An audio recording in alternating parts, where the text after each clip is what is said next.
ભરૂચની 10 વર્ષીય બાળકી પર અત્યંત વિકૃત રીતે દુષ્કર્મ આચરતા તેનું 8 દિવસની સારવાર બાદ વડોદરા ખાતે મોત નીપજ્યું હતું।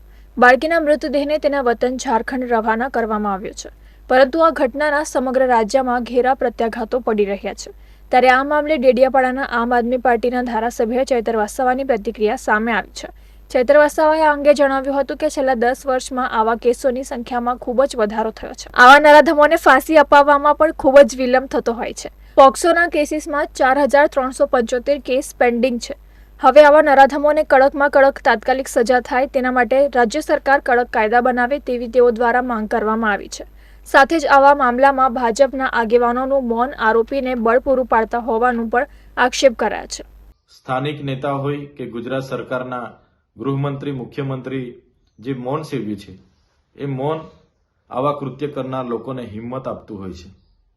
એટલા માટે આવનારા ભવિષ્યમાં કડકમાં કડક કાયદા થાય અને આવા કૃત્ય કરનાર વ્યક્તિને જાહેરમાં ફાંસી મળે એવી અમે માંગ કરીએ છીએ।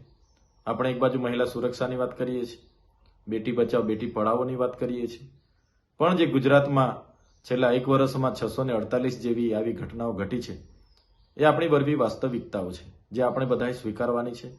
અને આવનારા દિવસોમાં આવી ઘટનાઓ પર રોક કઈ રીતના લગાવાય એ બાબતે આપણે બધાએ ગંભીરતાથી વિચારવું પડશે અને એના પર નિયંત્રણ આવે એ પ્રકારની બધા જ લોકોએ આવનારા ભવિષ્યમાં પહેલ કરવી પડશે અને સરકાર આ બાબતે ગંભીરતાથી વિચારે એવી અમે માંગ કરીએ છીએ।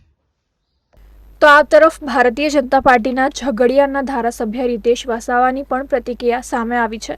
રીતેશ વસાવાએ નિર્ભયાના મોત પર દુઃખ વ્યક્ત કર્યું હતું અને સાથે જણાવ્યું હતું કે મામલામાં નરાધમ આરોપીને કડકમાં કડક સજા થાય તેવી તેઓ દ્વારા રજૂઆત કરવામાં આવશે। એના પરિવારને જે આફત આવી છે એને સહન કરવાની શક્તિ આપે અને સાથે સાથે આવા જે દુષ્કર્મ કરનાર છે એને કડકમાં કડક સજા થાય અને ધારાસભ્ય તરીકે અમે રજૂઆત કરીશું।